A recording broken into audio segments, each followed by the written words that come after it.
Thank you, Sherry, and thank you, Karen, for facilitating the session today. I'm excited to be with you all. I'm looking at my participant little headshots of you all, and if you do have the capacity and have your camera on, love to see your faces if that's works for you today. And then also I have the chat open. So as we're going through content today and our time together, if there is anything that you have that you want to drop in the chat, I'll be able to see it as the presenter, and then also the co-hosts for the session facilitators will be able to see that chat box too. So if you have anything or any questions as I present, go ahead and drop it in the chat, and then we will have the question and answer session at the end of the session today too, where we can really have some discussion and response time to any wonderings or questions that you have. So without further kind of intro parts for today, really just launching into Tier 1 small group instruction, really looking at differentiated instruction based on students' progress. I am Jess Searles, and I work with Boston University under the Wheelock College of Ed there. And then as you join and you settle in, if you could just rename yourself, if you haven't already, with your first name, your last name, and your role. And that way, if I am scrolling kind of through the participant list, I can see who's here and then what your role is as we go through content together today. So as you do that, again, I'm Jess Searles from Boston University. And prior to working with Boston, I worked as a reading specialist, a reading coach in a district, worked as a multilingual learner instructor, worked as a fourth grade teacher for several years, and have the past, gosh, I guess it's around 8 to 10 years, have been working across the nation with early literacy and early literacy projects in various states to support students in reading outcomes K-5. So here we go. Tier 1 small group instruction, overview of the session. We'll look at design, structure, and content of small group. We'll have some time for you to kind of reflect on next steps towards the end as we're going into that question and discussion time to wrap up the session today. And as you can guess, Tier 1 small group instruction is a really large topic that we could go into lots of hours of discussion around. So this is going to be a kind of a fast and furious overview of small group instruction, and hopefully leave you with some takeaways that you can implement, possibly even using some resources that you already have in your buildings as you wrap up this year and look into next year. So starting off with design and looking at the design of small group instruction, thinking about alignment across instructional settings. So as we're looking at small group instruction, just to kind of level set what portion of the instructional time we're kind of talking about in this session is that Tier 1 differentiated small group instruction. So recommended 90-minute reading block for Tier 1, where all students are engaged in practice and learning during that Tier 1 reading block. 30 minutes of that being set aside for foundational skills, and this kind of the focus of that 30 minutes may shift as you're moving through K-5, right? We may have a lot more phonological awareness and phonemic awareness instruction in the early elementary grades, and then it might shift to more like morphological and comprehension, more heavy kind of reading in response to like comprehending and really writing and getting into some more complex skills as we go into that 3-5 from learning to read, reading to learn, and how that shifts there. Then you've got a 30-minute vocabulary and comprehension chunk of time during that 90-minute reading block, and then your 30-minute differentiated small group instruction. And all students are receiving some level of small group instruction throughout the course of the day, throughout the course of the week. Outside of that, thinking about the structure being process writing outside of that 90 minutes. So additional instructional time to teach process writing that then will be applied to writing in response to reading during that 90-minute block. So looking at that 30-minute small group, just kind of looking at it kind of graphically a little different. 90-minute Tier 1 instruction for that whole 90-minute model. Tier 1 instruction has your phonological awareness, phonics, fluency, vocabulary, and comprehension for 60 minutes. And we're going to kind of refer to that in this session as dose 1. So all students are getting dose 1 of instruction. They are part of your Tier 1 core instruction where all students are engaged in that work.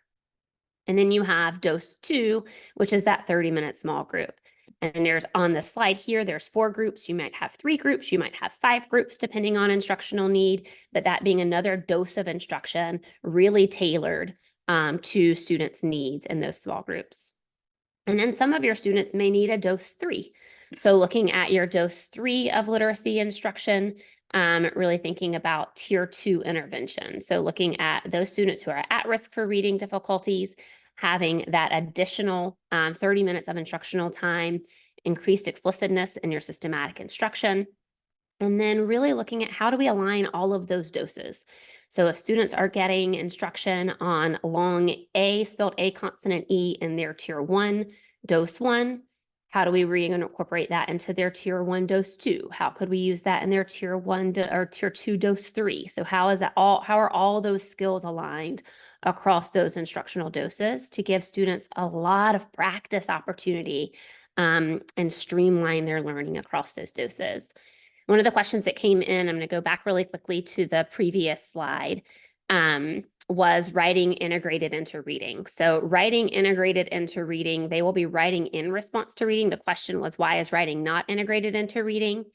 So process writing may be a little bit separate, thinking about like how to structure a narrative, how to use subject-verb agreement. So that explicit instruction about like the process of writing doesn't take place in that 90 minutes, but you're using that 90 minutes to really focus on reading and reading comprehension, the decoding, the encoding skills, and the comprehension skills during that block. But that's not to say that what's happening in process writing is not integrating into that writing in response to reading. So for example, if we're working on subject-verb agreement or proper nouns or common nouns in their process writing, when they're writing in response to reading during that 90-minute reading block, I'm going to be looking for those things. So if I've taught proper nouns, I'm going to be looking for those things in your writing in response to reading. If I've taught narrative text, I'm going to be using and overlaying that to write about a narrative text that we're reading during that writing in response to reading. So just really looking at needing additional time for that process writing piece. So all of that 90 minutes is really spent on reading, decoding, comprehending, and then writing in response to reading. So looking again at in the life of one student, kind of going back to this idea and concept of alignment, what is the experience over the course of the day for a student? So if you were to follow one student in your building, K-5, you could pick your student. What's the experience of that student over the course of the day as they move through these instructional doses? How many groups does that child attend each day? How well does the content align from group to group?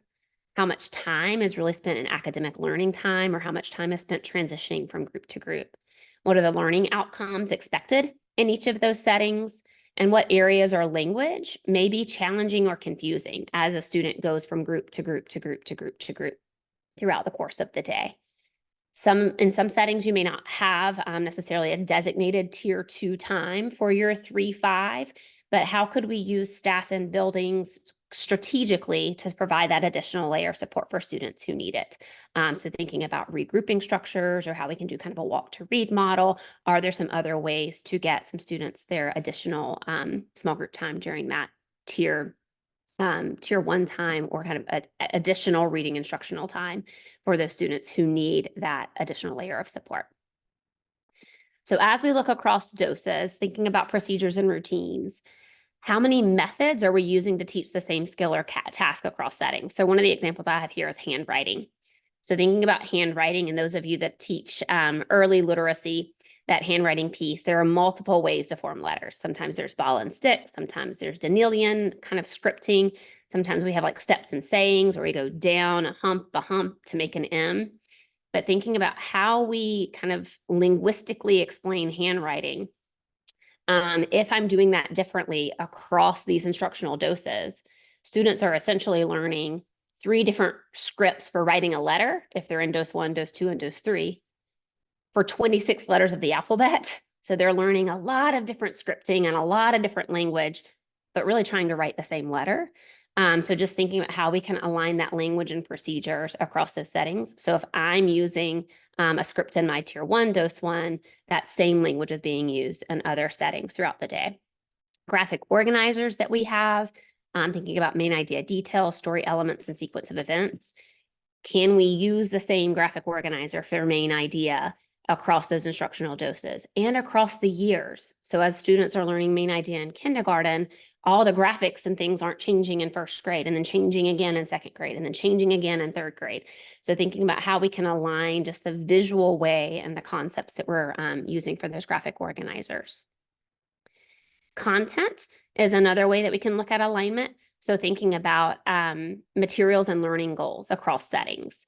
So letter sound correspondence, thinking about like any sound spelling cards that you may have in different programs, and trying to align those as much as possible. One example I think about is just for like the short A. If I'm teaching the short A and across instructional doses, that kind of picture representation of short A is different, then students are having to learn all different picture cues for the same sound and the same letter correspondence. So I could have in one setting, there's A is apple, and one setting short A is alligator, and another setting short A may be astronaut. So across those settings, students are having to navigate a different system and a different cueing process. How can we align those? And maybe every setting we're using short A is apple. So they're seeing that same picture and hearing that same representation across doses. What's the instructional focus? How aligned are the scope and sequences across different settings? How aligned are the learning targets? And then any of the target skills that we're using in vocabulary. How can we try to bring some alignment to that content there? And then language. How similar is terminology across settings? One example I think of often is just something as simple as teaching vowel, consonant, E patterns. So if you're thinking about like A consonant, E, all the different things we call that in education. We call it vowel, consonant, E. We call it magic E. We call it silent E. We call it sneaky E. But it's all teaching the same concept and the same material. So taking for example, a student who's at risk for reading difficulties, if they're going to 3 different doses across their instructional day, and in one dose they're hearing it as magic E, in one dose they're hearing it as vowel consonant E, and in one dose they're hearing it as sneaky E, it's all the same thing, but they're having to navigate 3 different ways of talking about vowel consonant E, which is just additional information that they're having to sort through to really internalize concepts. So thinking about what are we going to call that as your magic E or your vowel consonant E? How can we kind of align language there? Phoneme segmenting. We can call it phoneme segment, we can call it break apart, we can call it take apart, but all of those are different language nuances that the more we can align that language, the easier it makes the mental load of students as they're learning new content. And then considering grade bands. So what does it look like in K2? What does it look like in 3-5? And how can we bridge that if they do look a little different from one grade to the next as we're looking across those grade bands? So a little bit of reflection here, giving you a chance just to kind of think about how would aligning some of these procedures and content and language impact the student's experience over the course of the day when that language and content is aligned. How would it impact the content alignment from group to group? The amount of academic learning time that students are really able to hone in on the learning targets? How would it impact the learning outcomes? And how would it impact areas in language that may be challenging and confusing? So I'll give you a little bit of reflection time here. You're welcome to type into the chat box if you've got kind of a takeaway or an aha or something you've done in your own building, in your own setting to help with alignment of language and content across your building.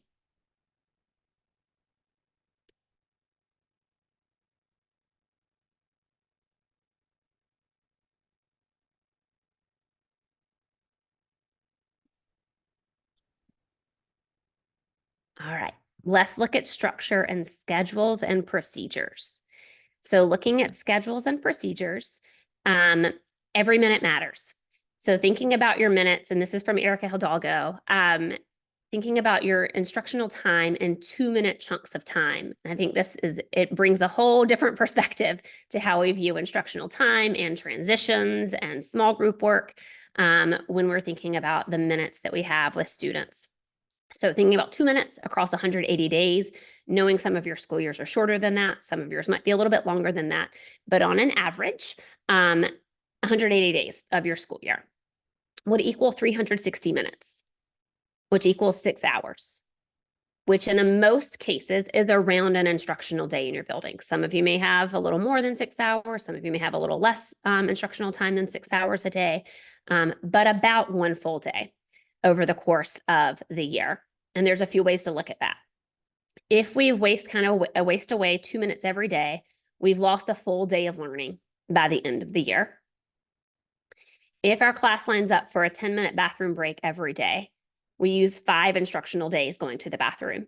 It's a lot of instruction, and it doesn't seem like that much in the course of the school day, but over the course of the school year, it really does start to add up.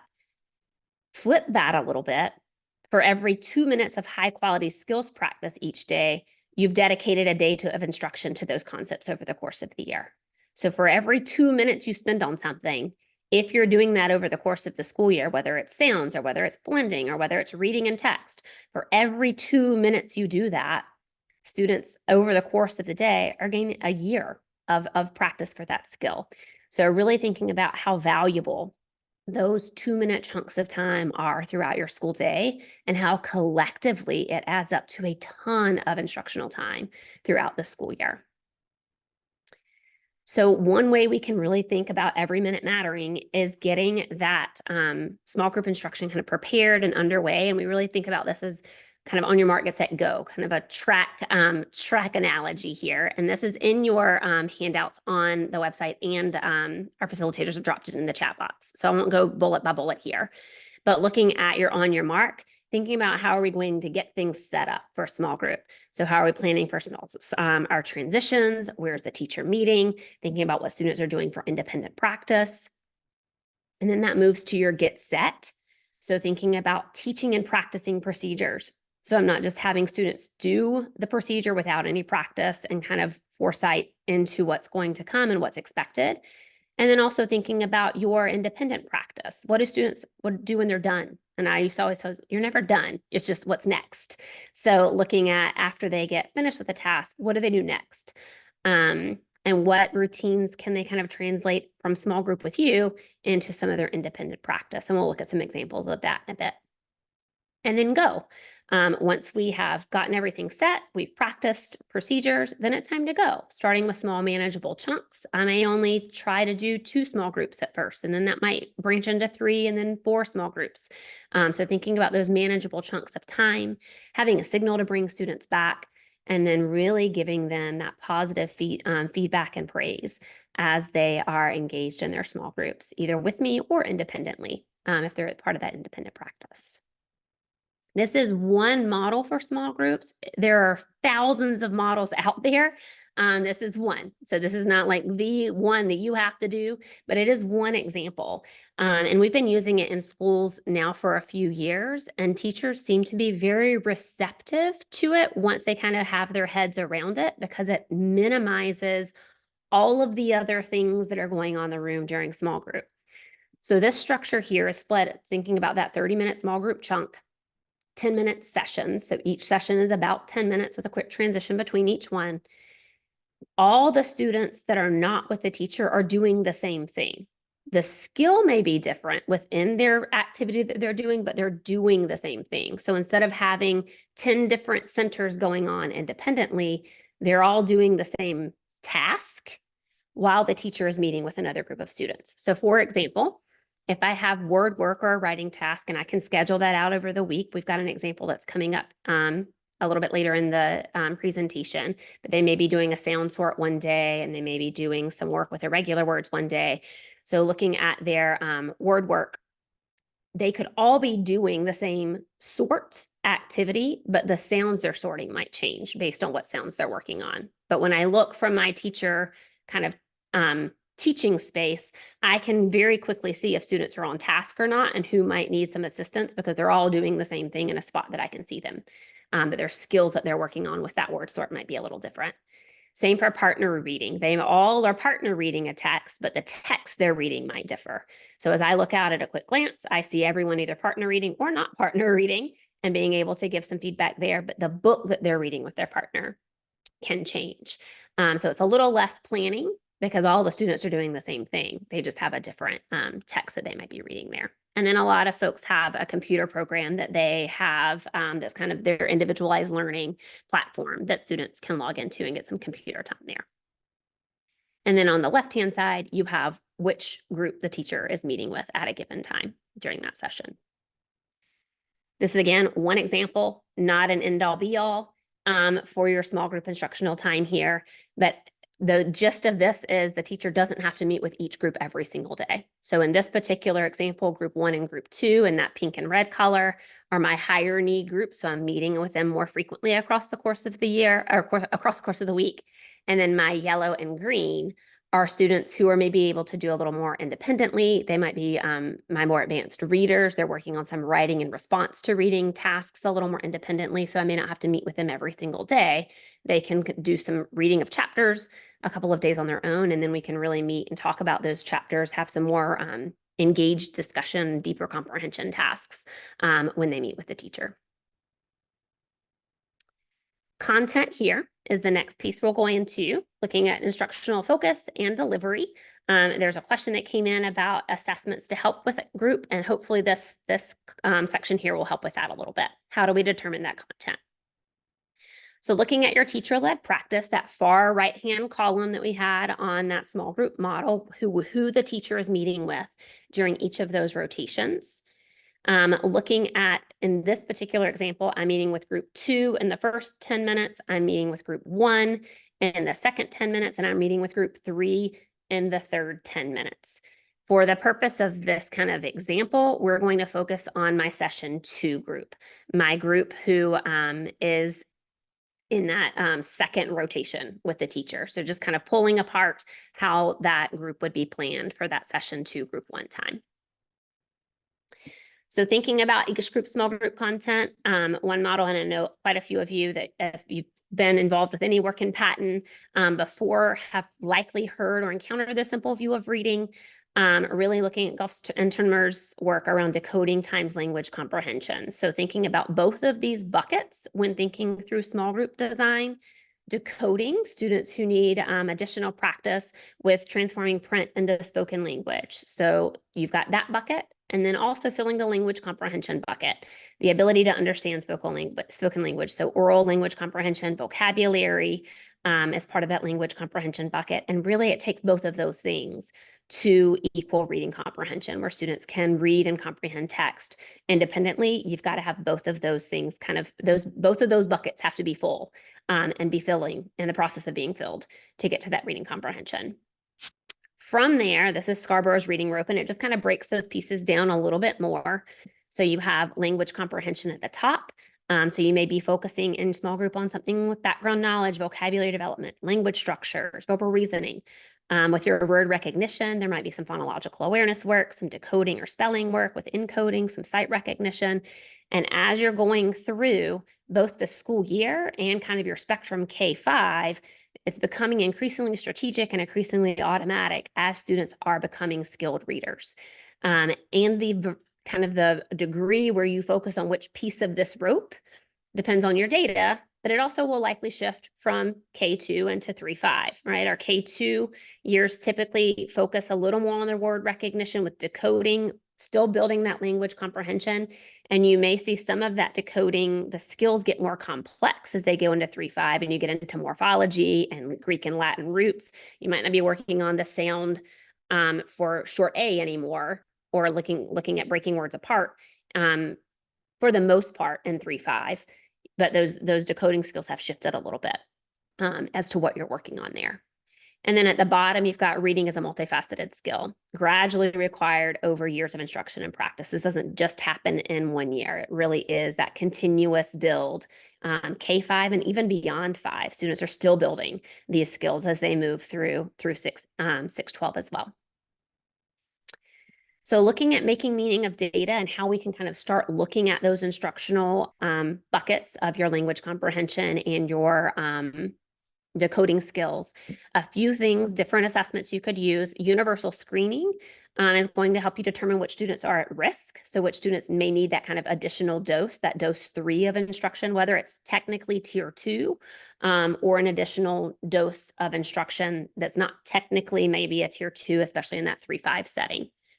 progress monitoring, looking at if students are making if students at risk are making adequate progress, would be the use of that progress monitoring data. Lesson mastery we're going to hone in a little bit more on and look at some examples of that. But really being able to say are the students learning the instructional content I'm teaching or have recently taught to students? And then diagnostic, what are those specific skills? How can I really hone in on specific skills where students are not making adequate progress there? So unpacking this a little bit more, looking at making meaning of the data. Number one in this kind of step process is organizing and analyzing the data. So collecting it, and now I have to have a way of looking at it and thinking through what is this data telling me. So for example, I might be looking at my progress monitoring data for trends over time and my lesson mastery data to really help me determine patterns and questions and strengths and challenges of students as I'm looking at that data. And then the most important piece that's often missed is once we've organized and analyzed it, we have to use it. We have tons of schools that collect and collect and collect and collect data, and some that really organize their data, but they don't use it to adjust instruction. So, and I was working with a district a few months ago, and we really talked about how the data is for the teachers and the instruction is for students. So the data tells me what I need to do instructionally. Unless it impacts instruction, it's never making it to students. So I can collect all the data that I want, but if it never impacts what I do instructionally, when I am sitting or standing in front of my students or working alongside students in my classroom, I've collected data, but it's never made it to students. So really thinking about how am I adjusting instruction so what I learn from the data impacts the students and their outcomes. So how can I explore and practice strategies? What might I need to learn more about and able to do that? How can I intentionally select some adjustments? How do I determine supports needed and the data to be collected during implementation? And then implement. I have to do the thing, right? So I can do all the planning, I can do the adjusting, but I never implement it. Who is it never making to? Students, right? They're never getting the benefit of all of my work if I'm never implementing those instructional adjustments. And as I'm thinking about those adjustments, I'm thinking about the who, which students are receiving those adjustments, the what content am I delivering or what am I delivering differently? Where is it happening in dose 1? Is it happening in dose 2, dose 3? Where is that instructional adjustment happening? And how? Who's delivering it? What am I doing? What materials do I need to be able to implement that adjustment well? So looking at data to determine patterns, just a really quick overview of some tools that you may have kind of at your fingertips to use for instructional decision-making. Universal screening data, again, that would help you determine which students are at risk. And then we can look at progress monitoring data to look at trends in a couple of different ways. We can look at trends across groups and see if there are groups of students that are making adequate progress or not making adequate progress and looking at grouping shifts in instruction. And I can also look at individuals. I can look at individual trends over time and see if there's an individual shift that I need to make instructionally. So looking at your progress monitoring data, really looking at that data over time and finding the trend lines there. And then lesson mastery data. That could be anything from core program assessments that come with your core program if you're implementing a core program.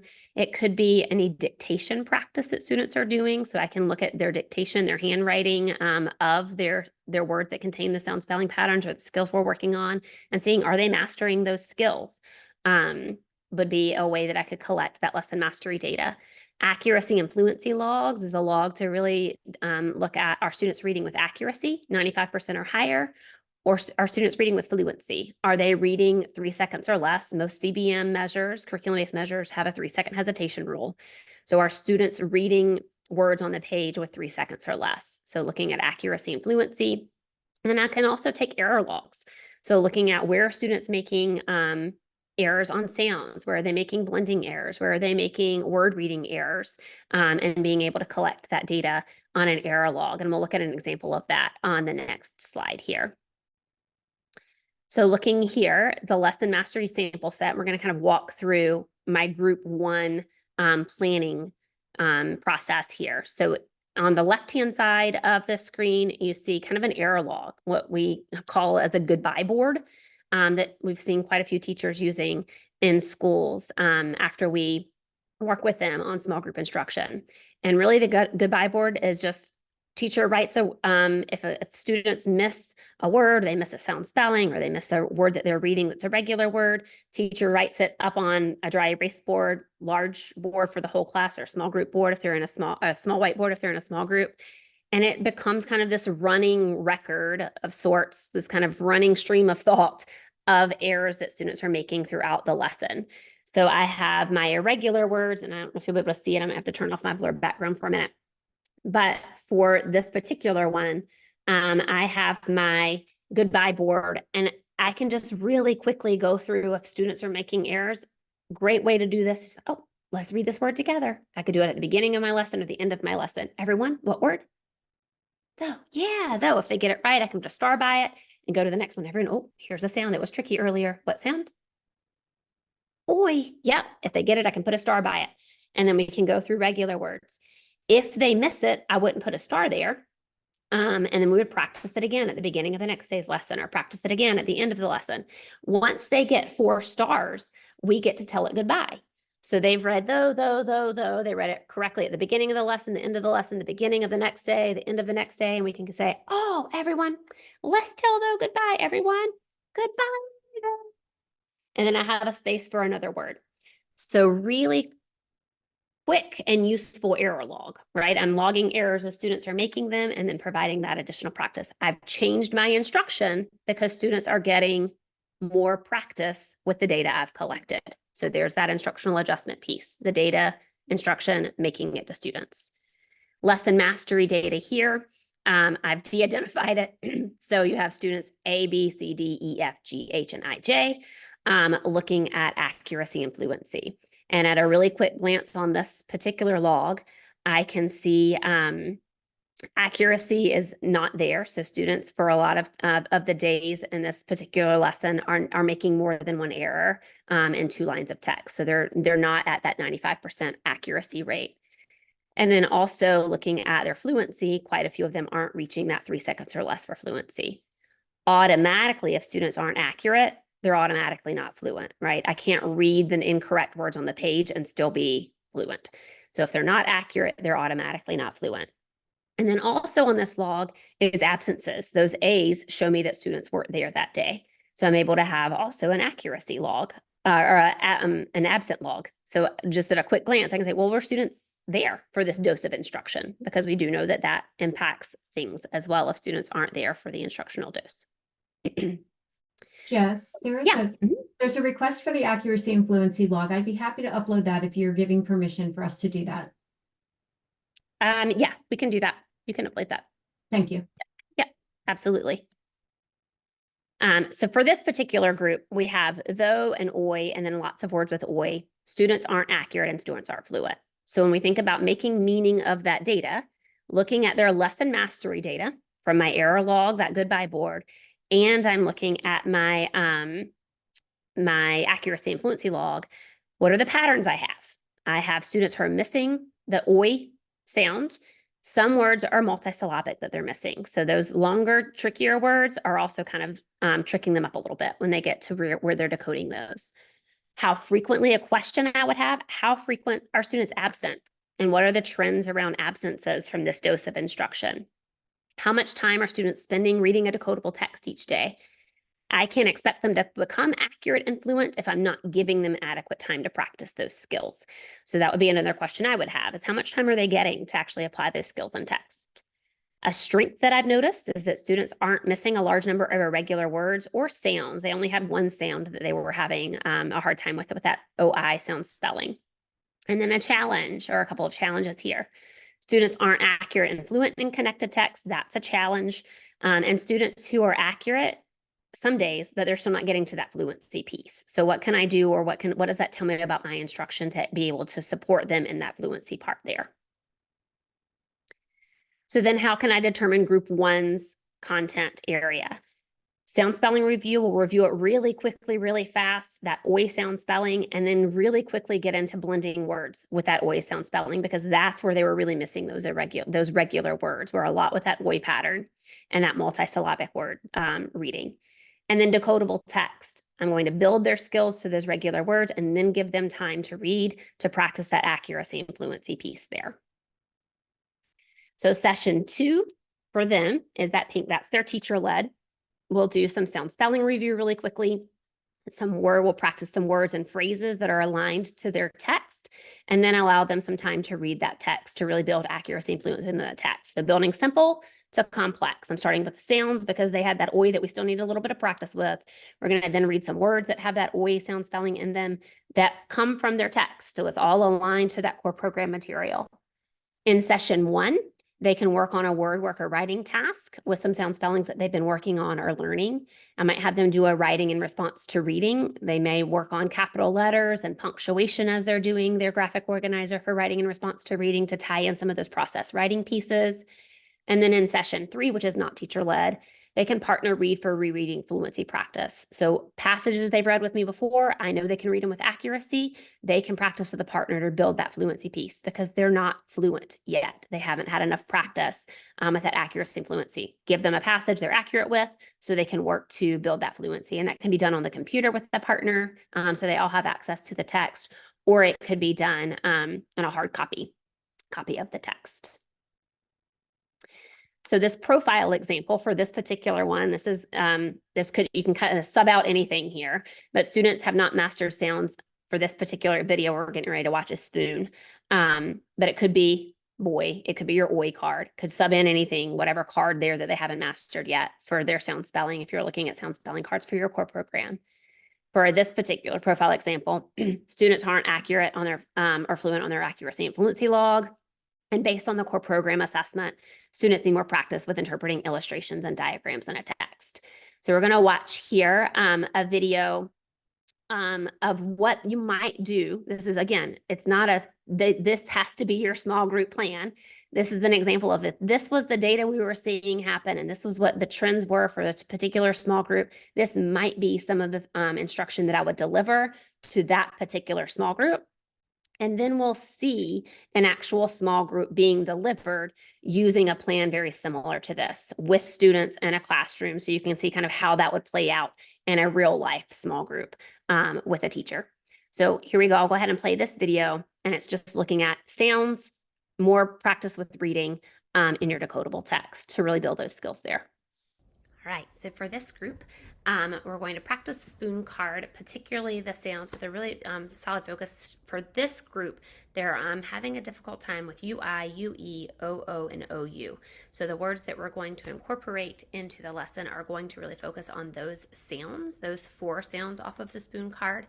So we'll practice the spoon card, all the spellings that they've learned on the spoon card so far.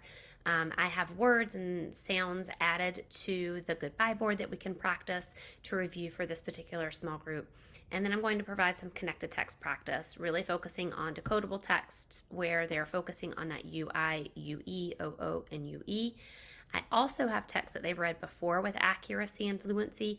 So if we reach kind of a frustration level with all of those oo sounds in the decodable text, I can have them go back for a day or two and read some of those prior texts to kind of boost their confidence again with some of those earlier decodable texts that they can read with accuracy so they can build that fluency rate. And just celebrating to motivate, to keep them engaged. If I hear them reading, I can set a goal for expression. I'm really listening for those of you who are reading this text with expression. Questions like their questions, exclamation points like you've got excitement and feeling in your voice. I'm listening for like character voices if there's dialogue in the text. I'm listening for prosody. Who's reading at that like pace and that phrasing in their text that they're reading. All right, so for this group, we're going to practice the spoon card, particularly the sounds with a really solid focus. For this group, they're having a difficult time with UI, UE, OO, and OU. So the words that we're going to incorporate into the lesson are going to really focus on those sounds, those 4 sounds off of the spoon card. So we'll practice the spoon card, all the spellings that they've learned on the spoon card so far. I have words and sounds added to the goodbye board that we can practice to review for this particular small group.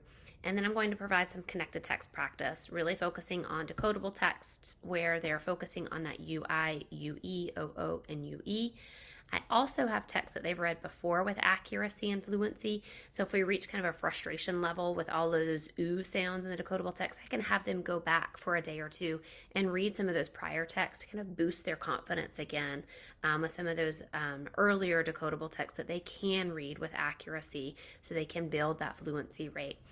And just celebrating to motivate, to keep them engaged. If I hear them reading, I can set a goal for expression. I'm really listening for those of you who are reading this text with expression. Questions like their questions, exclamation points like you've got excitement and feeling in your voice. I'm listening for like character voices if there's dialogue in the text. I'm listening for prosody. Who's reading at that like pace and that phrasing in their text that they're reading for accuracy and fluency. So setting a purpose, setting a goal for the times that they're reading to help keep that motivation going as well. So let's look at what that might look like. So I have the spoon card again. I've got my teeny cards. You would want your big cards, but let's practice our spoon card. Everyone, the card is your turn. Card, spoon, sound, ooh, spelling, o-o, spelling, u consonant e, spelling, u, spelling, consonant EW, spelling, UE, spelling, OU, spelling, consonant UI, consonant. In our lesson in small group today, we're really going to focus on that UI, that UE. Okay, so I'm going to go ahead to our next video and let you see what this would look like in an actual like real life small group. This lesson is a little over 10 minutes, but for time's sake, I've clipped it so we can see kind of portions and you can see how it builds from a really more simple skill. So thinking about systematic, a simple skill to a more complex skill. So students are going to start with reviewing the sound spelling card. It's going to be boy instead of spoon in this video.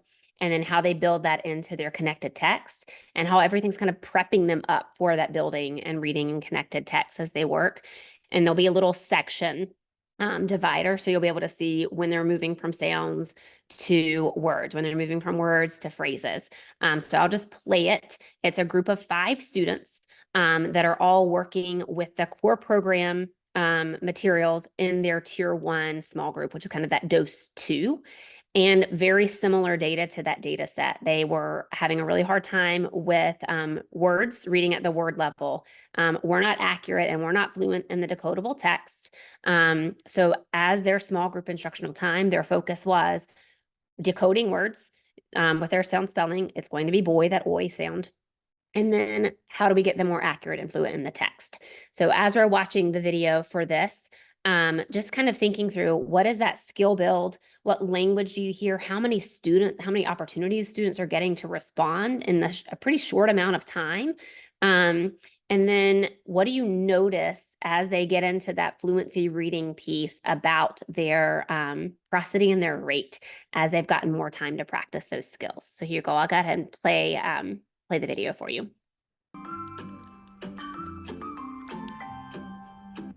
As you watch this video, consider the decision rules for differentiated small group support. The sound spelling, words, phrases, and text used in this video align to core program materials being used in Tier 1 whole group and Tier 2 intervention. Notice how the teacher provides feedback, celebrates successes, and scaffolds support for each student throughout the lesson to motivate and engage students. Take note of the multiple practice opportunities every student has during the lesson. Lastly, as you watch, notice how the lesson builds from simple to more complex skills, and the gradual release of responsibility ensures all students experience success. I. Spelling. O-U. Consonant O-Y. There you go, consonant O-Y. Use that whole card as we look at some words today. The first thing we're going to do with your words, we're going to do a whisper, move, and breathe. I'll show you how to do the first one. Our focus today is this voice. So we're going to whisper the sound as I point to you. I'll show you my turn. And what's the word? Joy. Okay, your turn. Ready? So your voices are on and whispering as I point to the sounds. Ready? Word. Joy. Nice.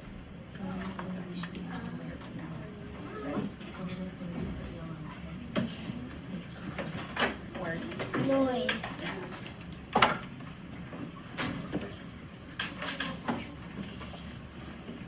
Word.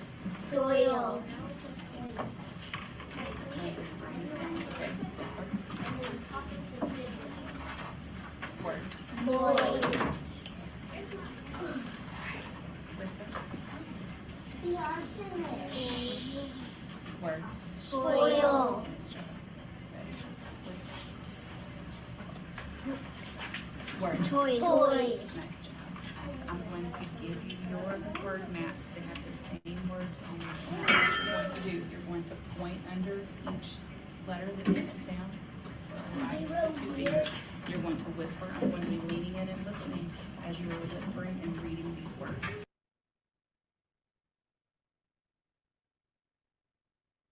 Can you just read it at the word level?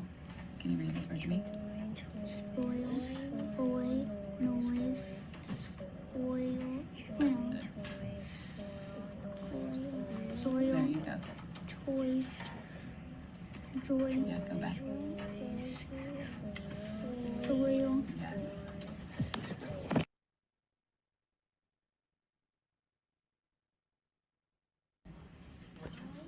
I'm going to give, hold on, somebody call taps. I'm going to give you some think time, okay?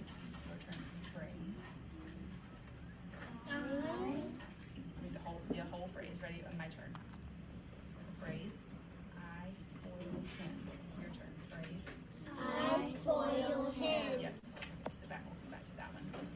Your turn. I'm going to give you think time. Phrase. A good boy. Yeah.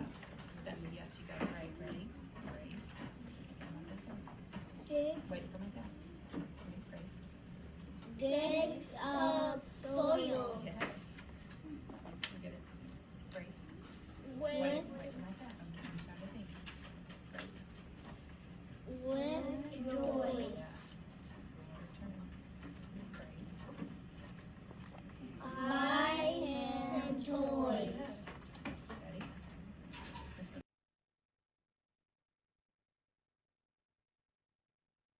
You got it.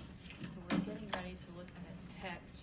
We've practiced those words, we've practiced these phrases, and you're going to see those same words and phrases in our text. I don't have them all, but that's okay, I can see it. Right, same strategy. Ready yet? I think you're getting ready. Finger is under the first word. Our text is good boy, scruffs. Fingers are in. I'm going to see some of the same phrases and words we've been working on. Okay, ready? Fingers are in the first word. Think. My new puppy's name is Scar. That word is scruffs. What's the word? Scruff. Scruffs. Yep. The word is scruffs. What's the word?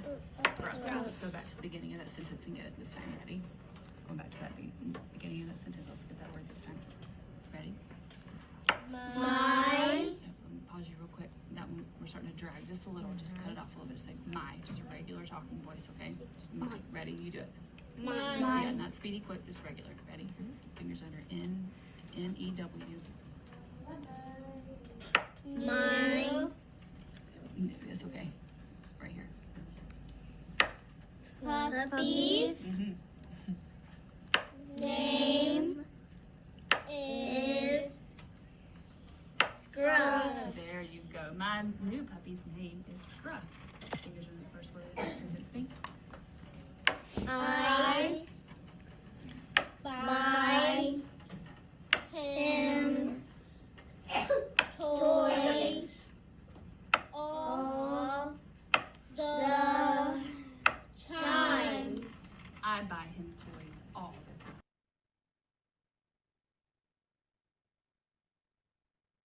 Whisper read that paragraph that we just tapped through.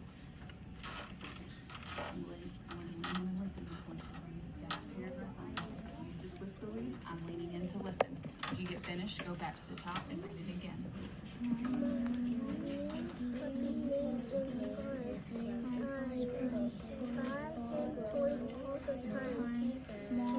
Mom said that I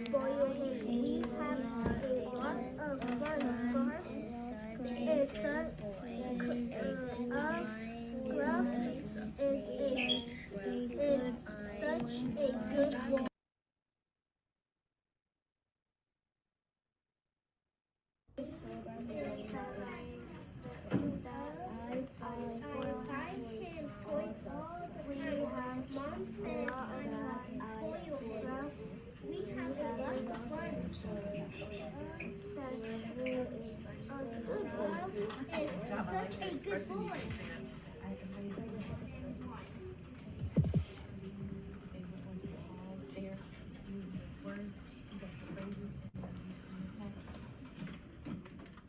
Next steps for this group of students may be to continue reading the text for accuracy and fluency, chunking text in manageable portions to ensure success. Students could read the text or portions of the text for different purposes. For example, they may read first for accuracy, then to practice phrasing or prosody. The next read could focus on expression, and then another read to increase rate. Students could practice on their own or with a partner. Once students are reading with fluency, they could reread their passage to see if they could beat their time, yet still maintain accuracy.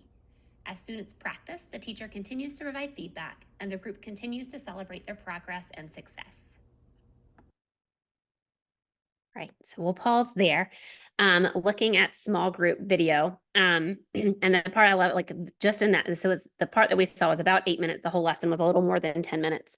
But by the time they were at the end, they were reading that paragraph with accuracy and fluency and expression. Like one of them was, "Good boy, Scruffs." Like they had built up to that point where they could actually sound and feel like a fluent reader within that 10-minute chunk of time, which that was just a really powerful example of at the beginning, they were having a hard time with just the word lists. What we saw of the word list, the student was pretty fluent with reading it. They missed the word soil, but they had been working on that word list for a few minutes before they got to that point. So at the beginning of the lesson, they were having a hard time, even just like sound by sound, reading out the words when she had them on the cards. And within 10 minutes, they were reading a paragraph with accuracy, fluency, including expression, because of that slow, gradual build, her constant feedback and motivation for them to continue working, and really kind of staying on task. And then lots and lots of opportunities for students to respond within that lesson. So I'm going to pause here and give you a little bit of time just to give me some feedback in the chat box. What are some things that you noticed about that lesson that kind of stuck out to you, or that you might have a question about the video? And it was a grade 1 lesson that did come through as you were watching it. So I'm going to pause. I'm going to stop talking, give you some time just to think about the small group video, how that lesson was aligned, and some things you noticed there.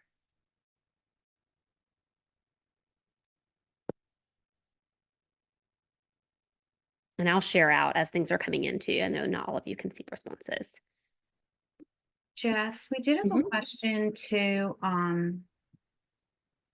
They noticed the tapping that was part of the instructional routine, and asked if you could elaborate on that. Yeah, absolutely. Yep. So the tapping is part of an instructional routine that this was actually an instructional coach was using for ensuring accuracy for the text reading before students are released to read the passage for fluency. So for this particular routine, students, the teacher taps every 3-ish seconds, depending on how much time the think time students need. And if students read the word correctly, students go to the next word, they tap that word, read it correctly, move to the next word. If they make a mistake, and I think on this one, they made a mistake on scruffs, the error was corrected. My turn, scruffs, your turn, scruffs. And then they moved back to the beginning of the sentence and read it for accuracy. And got the word scruffs the second time they read it. So it's looking at just a really quick, it's usually about a minute to a minute and a half of that routine is used before students are released to read that part of the passage for fluency. So that's what you saw in the whisper read part, is now that they can read it with accuracy, now let's give them a chance to build their fluency kind of at their pace. And they were just reading that portion of the text because it was the only part that they had practiced for accuracy first, and accuracy has to be in place before students can be fluent. So they just practiced, and that was the go back to the bottom reread. Was the teacher was having them just look at what we just practiced for accuracy. Now let's practice that for expression, prosody, and building fluency there. Yeah, great question. So coming in the chat, I'll just kind of read out some of these to you. were how many students are in a group. Usually it's around, I mean, a smaller group. You may have a group at some point that if I know all of my students need the same thing and they all need decodable text accuracy and fluency guidance, I might have a little bit of a larger group. I might have 8 students in that group if they all need that. So some of it, it's not necessarily a hard and fast rule on how many are in your small group. I might have a group of 3 students because they need really explicit instruction in sounds and blending, and they're the ones that maybe need a little more instruction on blending than the rest of the students in the class. So that may vary a little bit there. Some of the things that were noticed: minimal teacher talk, which elevated student talk, clicking between the words to remove extra words to prompt them. So they were just moving through that text pretty quickly because there wasn't a lot of talk. Reread and learned expression while they were working on fluency. Doesn't involve a tremendous amount of planning once the structures are in place and the words change, but the routines can stay the same throughout the year. Again, going back to alignment, they don't have to learn a new routine every single time they come to a small group. They're just switching out the content as they're moving on. Structured, doing lots of things.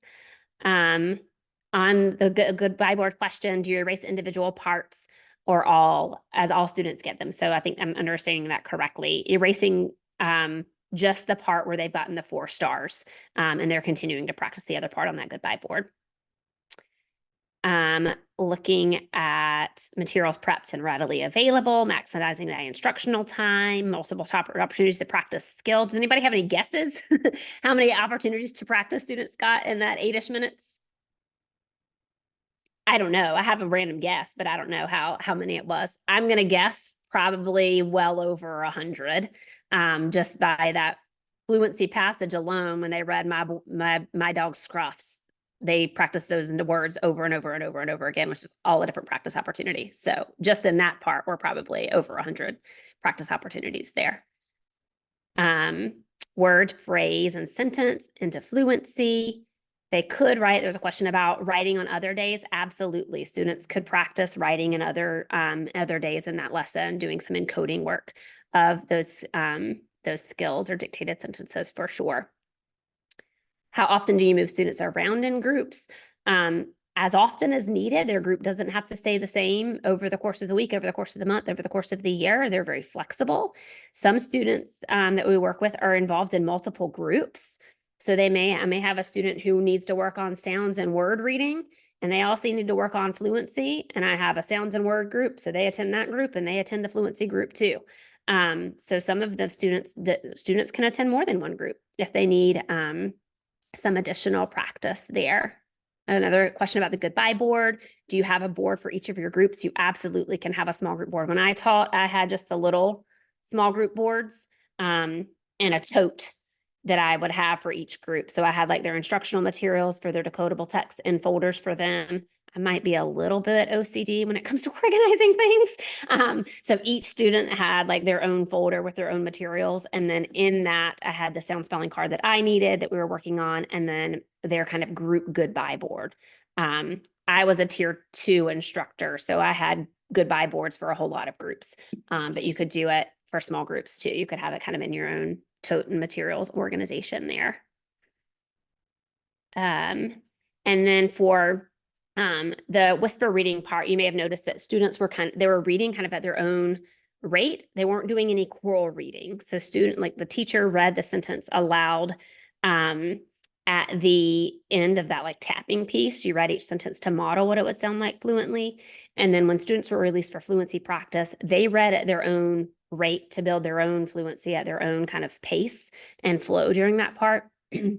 The reason they weren't using it for choral reading is because it allows students a chance to build where they're ready to go. And if they're ready to move faster, they can move faster. If they need a little more think time to build their fluency rate, they can take that think time.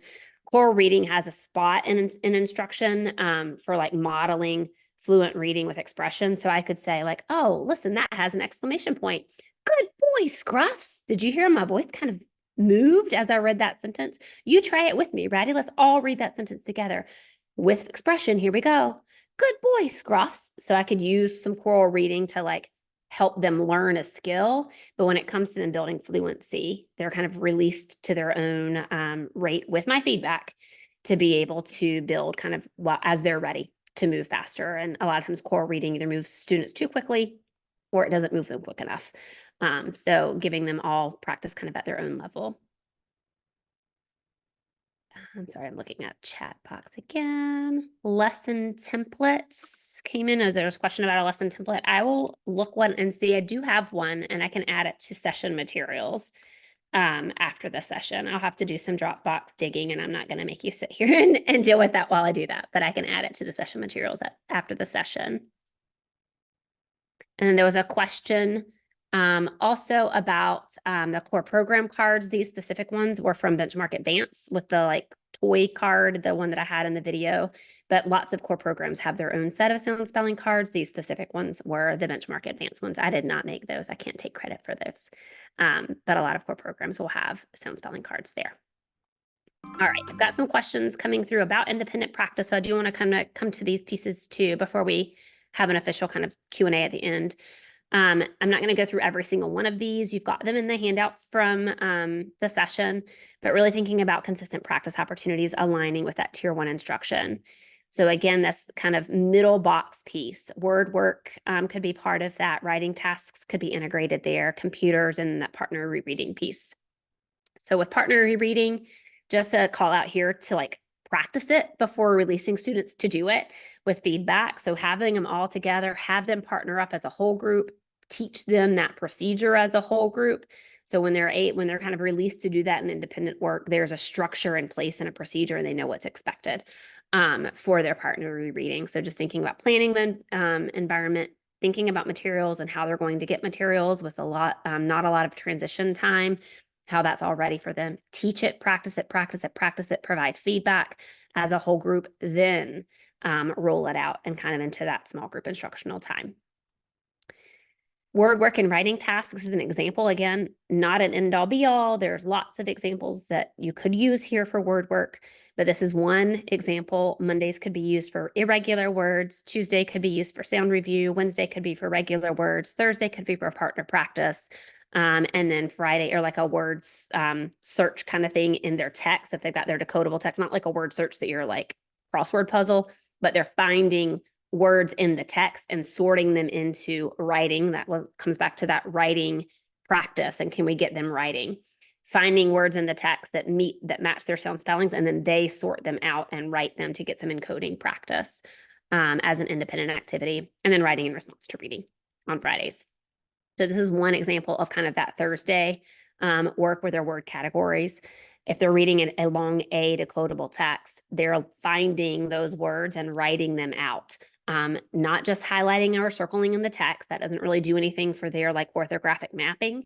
Instead of having them circle or highlight or color, have them write it. So they found sale, S-A-L-E, in their text. So they're going to write sale under the S-A-L-E column. Then maybe they find pale, P-A-I-L, and then they're going to write that under their P-A-I-L column. So getting some of that orthographic mapping practice there, saying the sounds as they write them.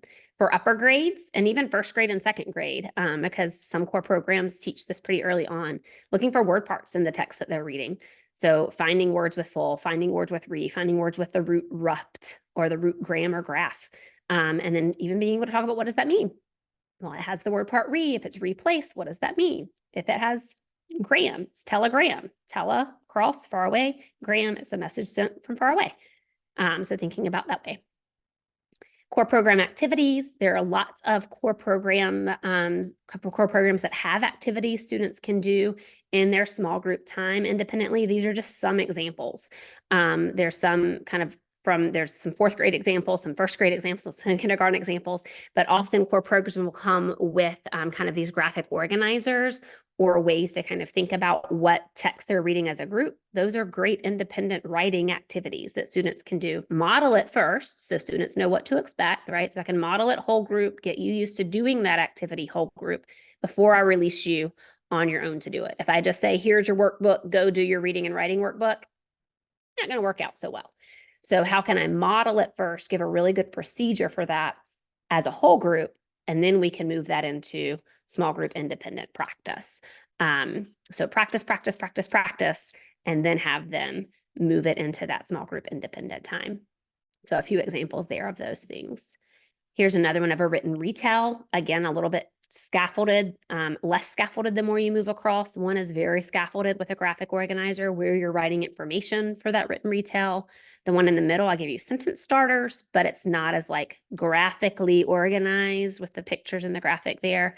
And then the last one is just a sheet of notebook paper.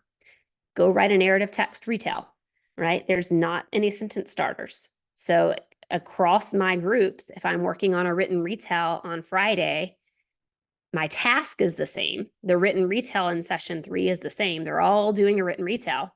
Some of my students might have a graphic organizer. Some of my students might have sentence starters. Some of my students might just go grab a sheet of paper. And that just in and of itself differentiates. K5, I could have students who have maybe a little less kiddish version of that written retell, but maybe it's just bubbles for 3-5. Maybe the seal's gone. But some students might still need that level of scaffolding in 3-5. Some students in 3-5 might be working, maybe it's not narrative text retell because they've gotten that, but maybe it's compare and contrast, right? So I have some students who have graphic organizers, some students who have sentence starters, some students who can just go grab a sheet of notebook paper and they can get started with their writing. Another one is a written retell for information text. So main ideas and details. Again, graphic organizer, most scaffolded down to that lined paper, write your, your main idea and detail paragraph. One that could be used K5. I could have students working on main idea and details in K5. Some of my 3-5 still need to work on main idea and details and really expanding upon those main idea and detail concepts there. And then you've got graphic organizers in your core program that are often available to you. So pulling those in and helping students figure out how to use the graphic organizer and translate that into a writing piece. I'm going to put this slide up and then kind of open it up for questions that you all may have as we're kind of coming into the close of the session here. But just thinking through before you hop off and kind of go to your next session and go to lunch and kind of everything leaves your head for the day from this session. 3 things you already have that you could use in small group, because a lot of this might not be like new things that you have to have. What do you have that you could already utilize?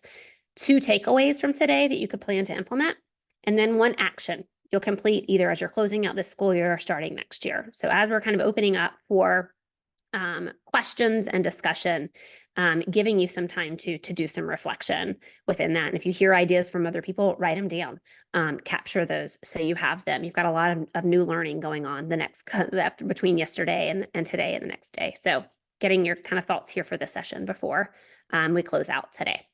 So 3 things you could use that you already have, 2 takeaways you can implement, and 1 action you can take before starting next year. And then I'll open this up to any of your questions that you have. You do have a resource slide if you are looking for additional resources. That's also included that are hyperlinked.